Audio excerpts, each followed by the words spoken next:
Welcome to Your Yes-Filled Life. I'm Brenda Winkle, energetic leadership guide, psychic medium, and somatic coach for ambitious leaders who know their gifts are real and who want to stand fully in them. Here, you'll learn how to trust your intuition, embody your vision, and step into the freedom you've been craving, all without chasing more certifications or carrying stuff that does not belong to you. Every week, I'll share powerful practices and conversations with thought leaders and changemakers that help you transform your vision into embodied confidence, claim your gifts without apology, and lead with both clarity and freedom. Because your gifts aren't cute, they're powerful, they're real, and they're needed.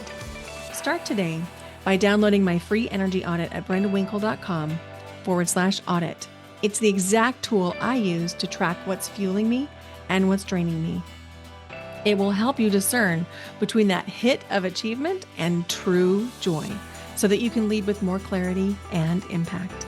This is your space to stop proving, start embodying, and live fully in your gifts. Welcome to Your Yes-Filled Life.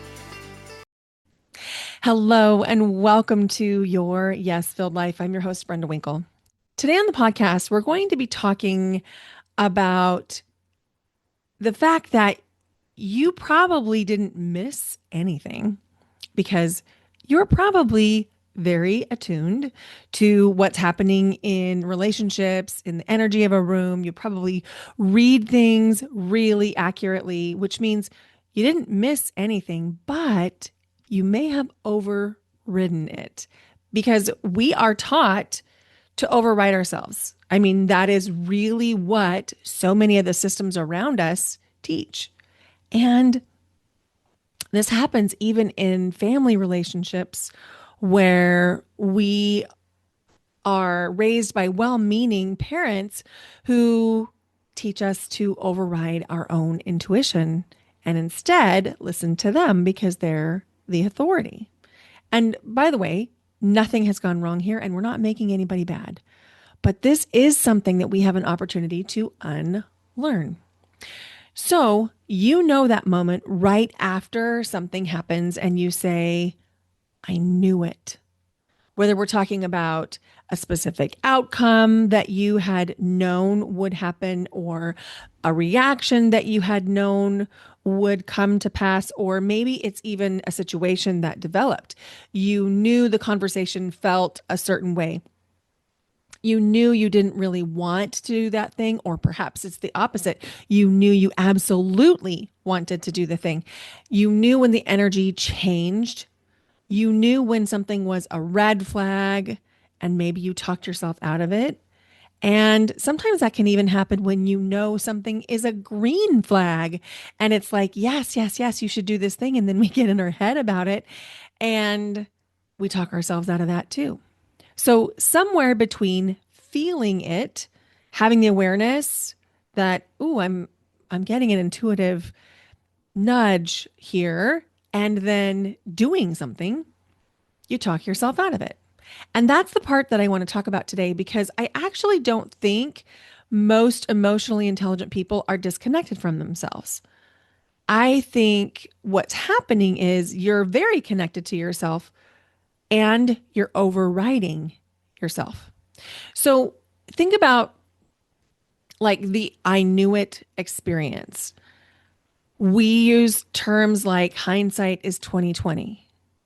Now, sometimes when we say hindsight is 2020, we're saying when we look back at the past, it's obvious that we could have done something differently, or something that we knew worked, did work. That's kind of what that means. But also, I feel like when we say hindsight is 2020, we're almost always referencing a subtle knowing that something was going to turn out a specific way, and we talked ourselves out of it. We ignored it. And this can happen in any number of ways. And let me tell you a way that I was working on with one of my own coaches earlier today. So I have these glasses, and I've had these glasses since 2022. And I know that it's kind of weird to have the same pair of glasses for 4 years, but when I like something, I like something. And So I've had these glasses. They were very expensive, even with my medical insurance, and I love them. They're a little bit edgy, they're very fashionable, and they're made by Gucci. And at the time that I bought them, I paid out of pocket a pretty considerable amount for the glasses, and they were a little tight behind the ears. But I pretended like that wasn't a thing because I really wanted the glasses. I liked the way they looked. I liked the way they felt. I liked how it felt to know that I have glasses made by Gucci. I liked all of those things. Well, 4 years down the road, I have these little puffy things that are behind my ears because of the glasses fitting too tightly.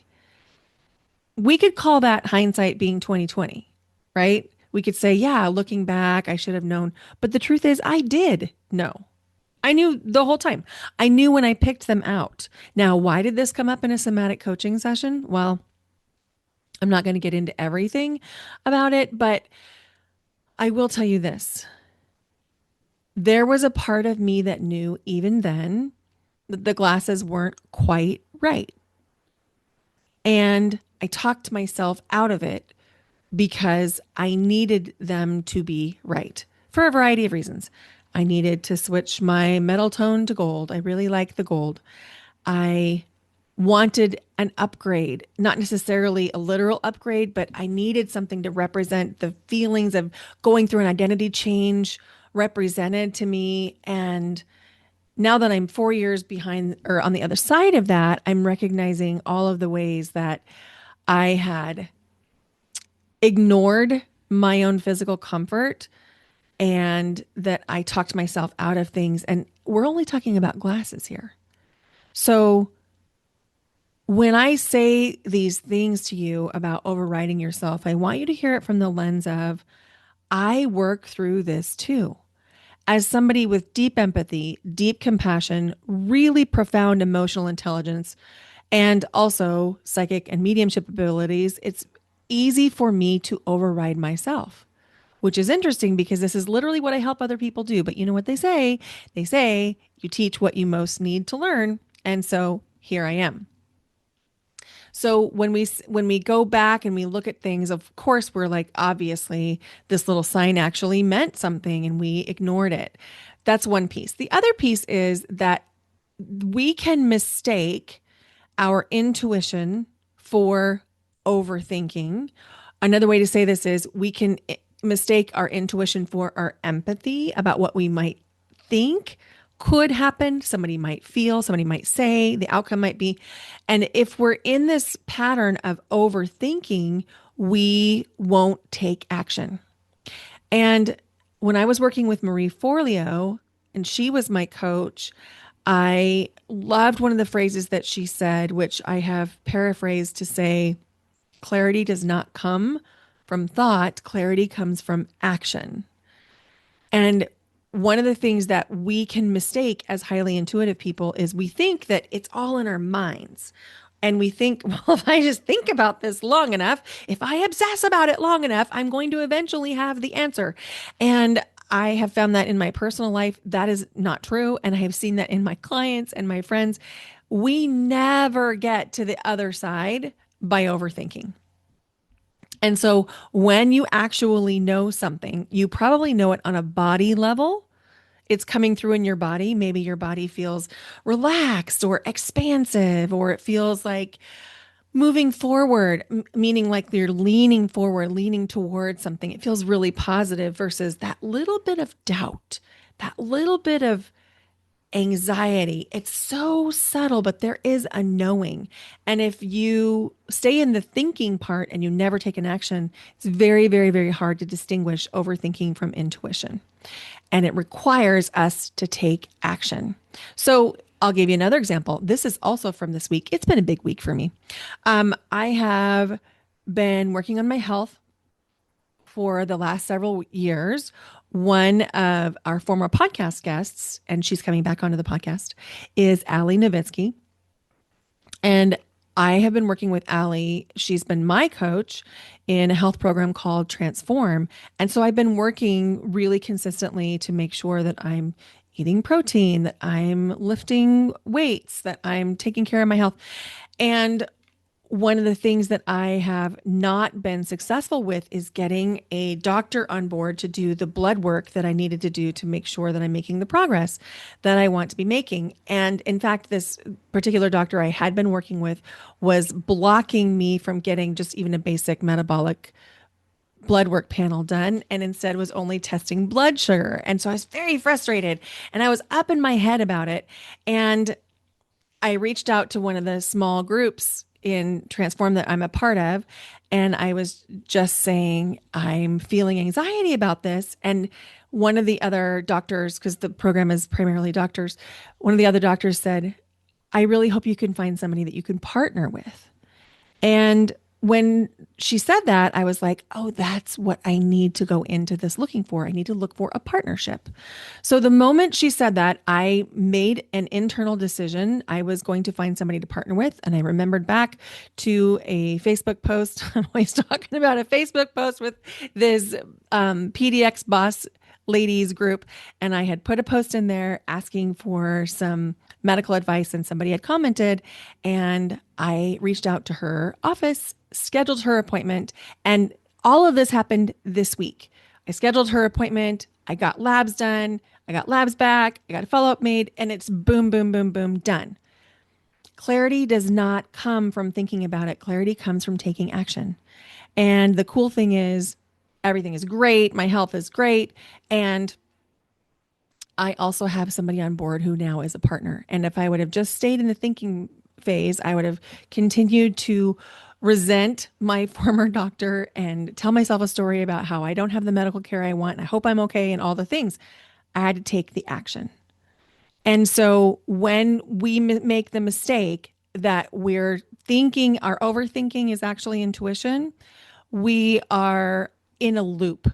We're absolutely in a loop. We have to take an action to get out of the loop.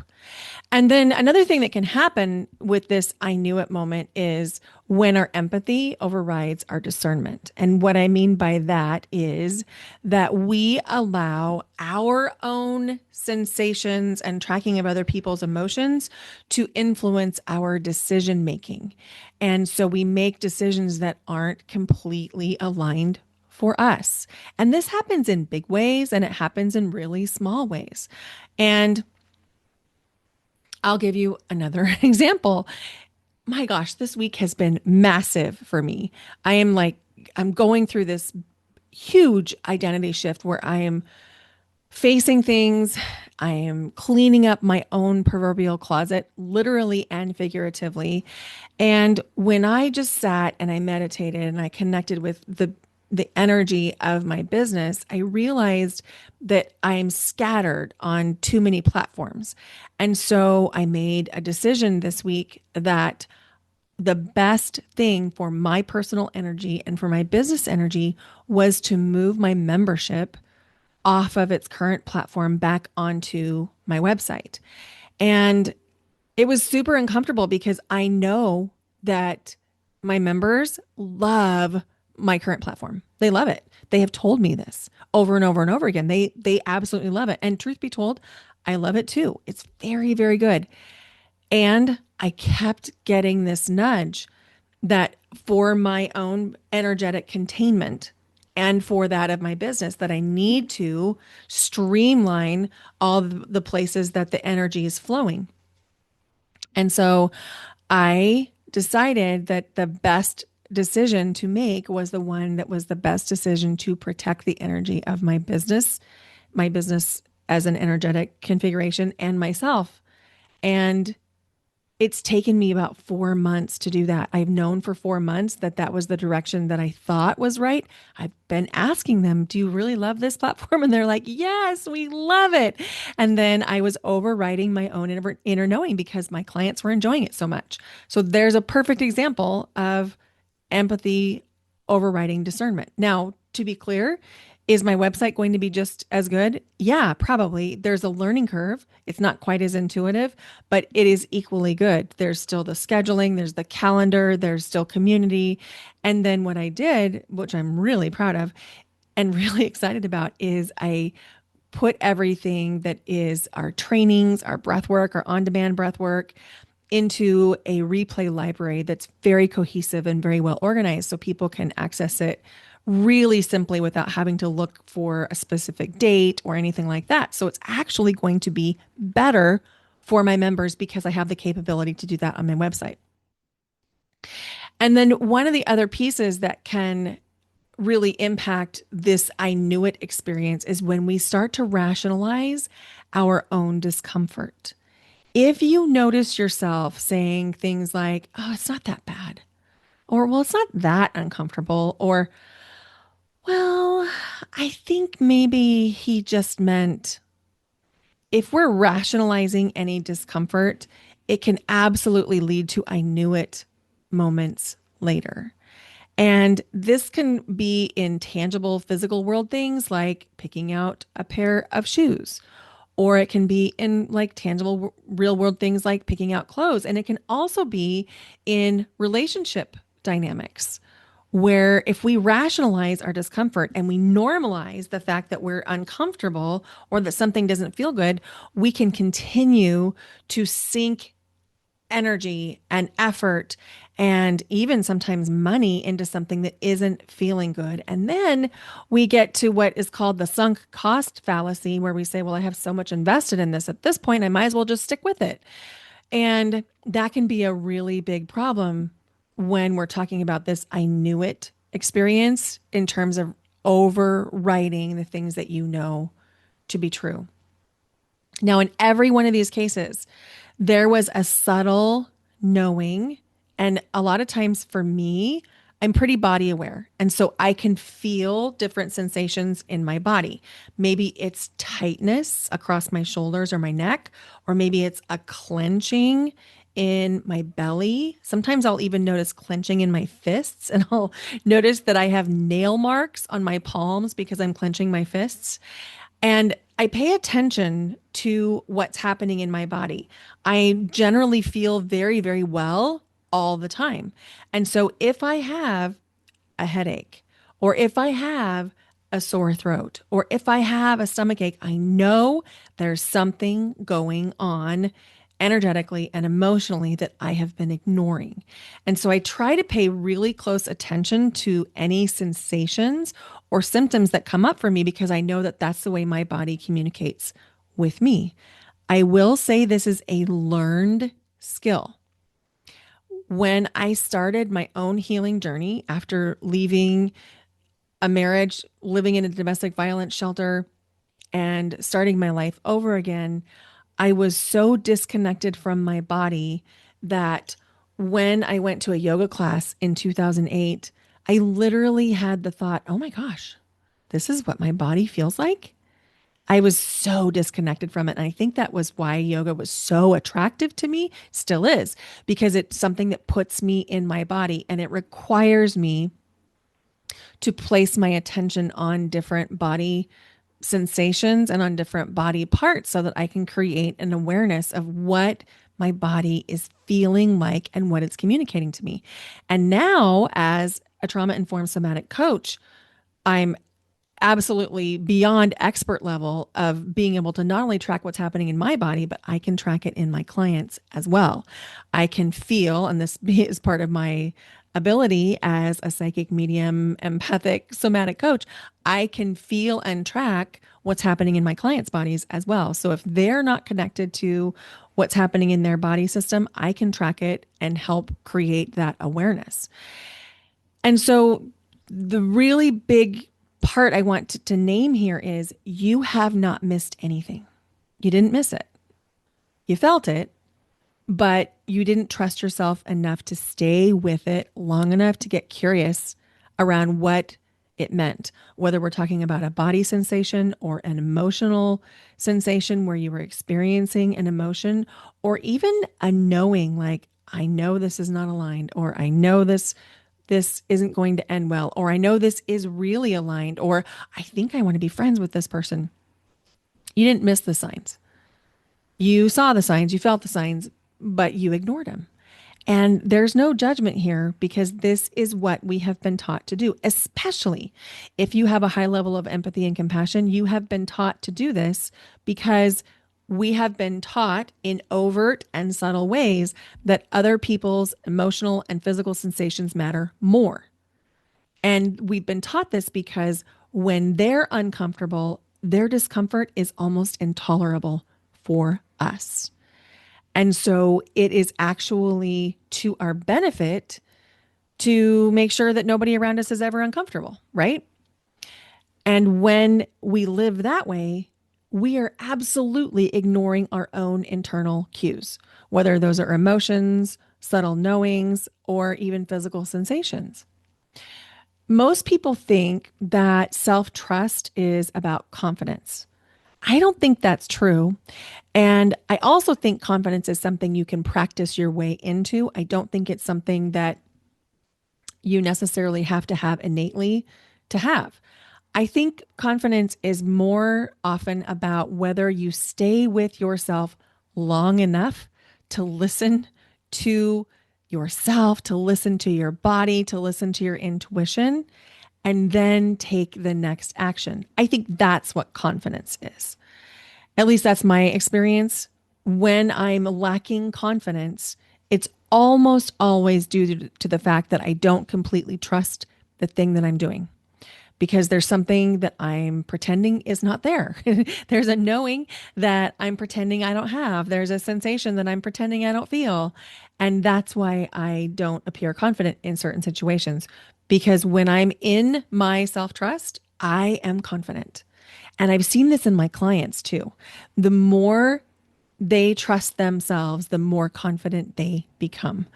And it's really interesting because a lot of times when I started this work and when I went into this specific iteration of the business in 2021, I started asking people what they wanted. And a lot of times they wanted two things: confidence and clarity.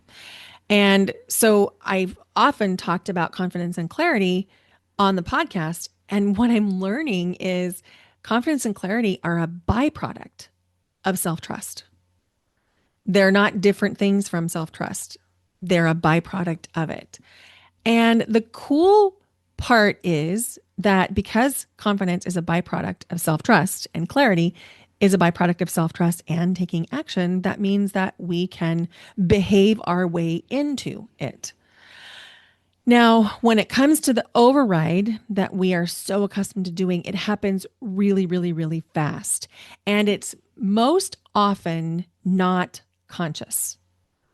None of us set out to say, you know what? I'm just going to ignore my intuition. I'm just going to ignore my body. I'm going to ignore all the sensations. I'm going to ignore these feelings and just move forward.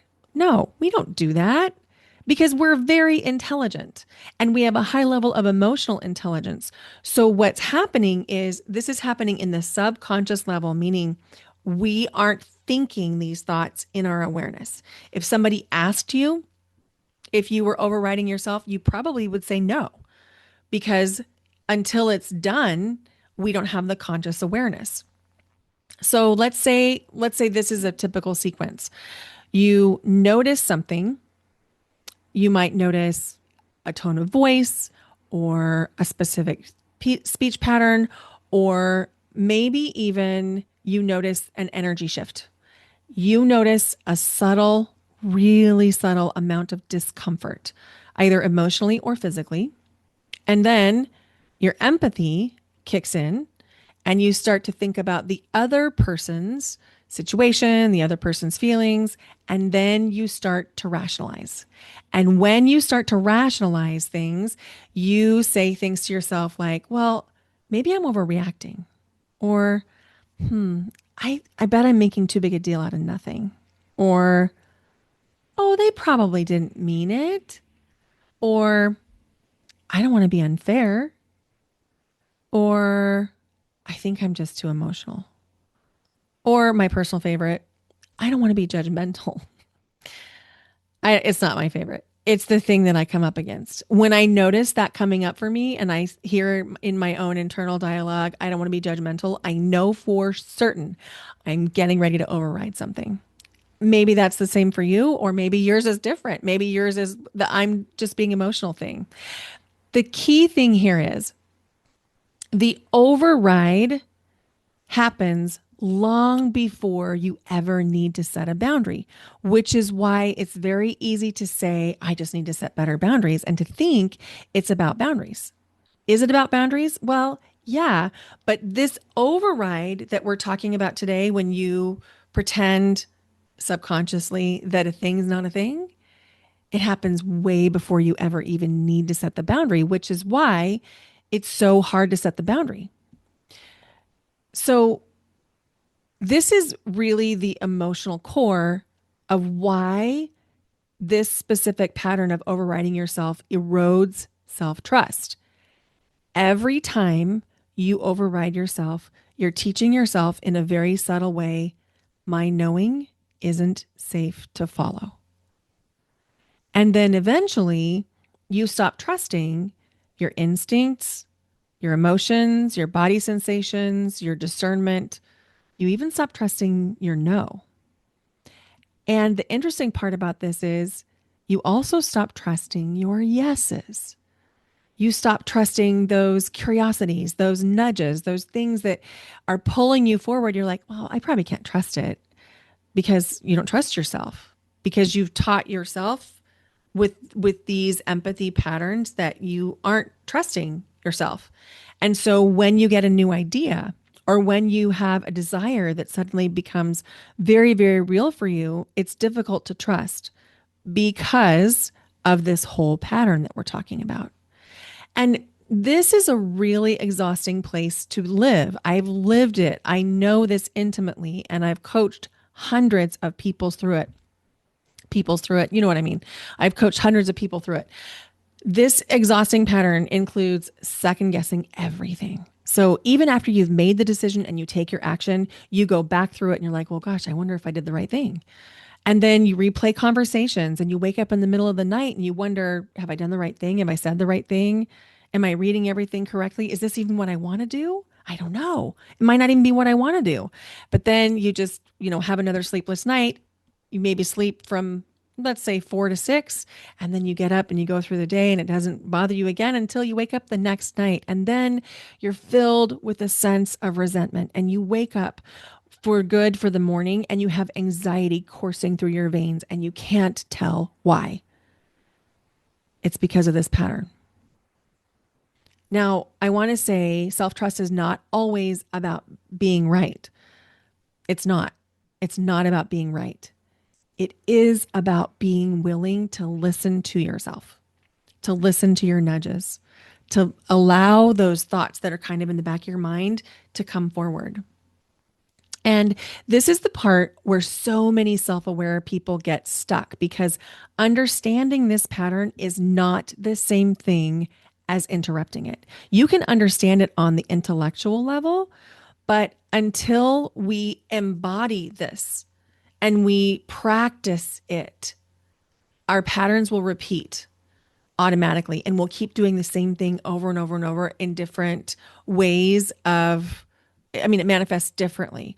Maybe it's, about joining a garden club and we talk ourselves out of it. And then we end up registering to do this volunteer thing because our friend did, but we don't want to do it.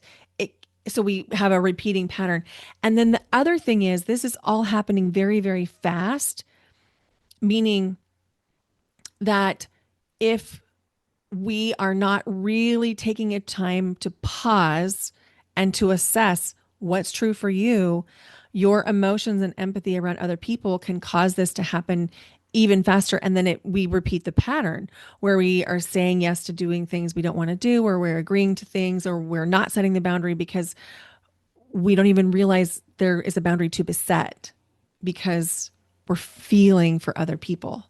And one other thing I see is people trying to mindset their way through this override. Mindset has nothing to do with this. You can have, it has probably something to do with it, because if you're not willing to address these patterns, then that is an issue. There would be need to be an openness and a willingness, but mindset alone is not going to change just because you understand this. And in fact, most things around overriding yourself are not going to change just because you understand it. You need to actually embody the change so that you can begin to fully trust yourself and repeat that pattern over and over and over again.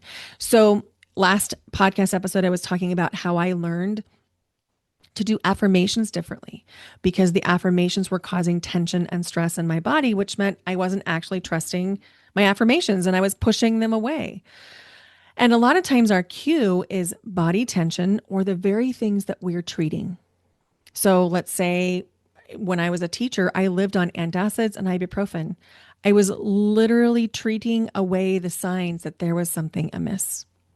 And a lot of this also comes back to our bodies feeling safe enough to actually feel and notice what's happening. So the goal here is not perfection. This is not going to ever be perfect. It's not ever going to be a box that you check. And I would be highly suspect of anybody who tells you otherwise because you are a human being. You have fluctuating hormones. You have fluctuating nervous system. And so this is a practice, not a perfect.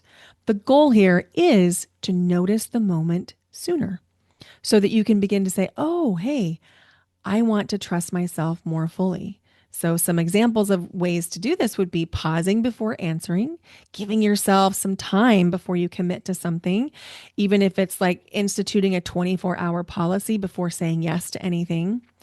Really noticing what's happening in your body. Notice if your body contracts in any way, if you have tension or tightness or pain.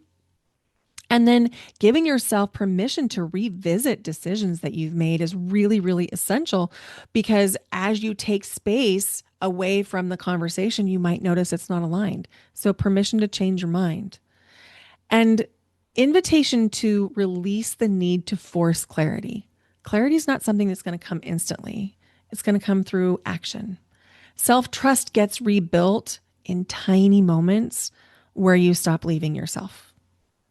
So if this episode resonated with you, I want you to know you probably are far more intuitive than you even realize. Many emotionally intelligent people have learned to disconnect from themselves faster than they can listen, and that pattern can change.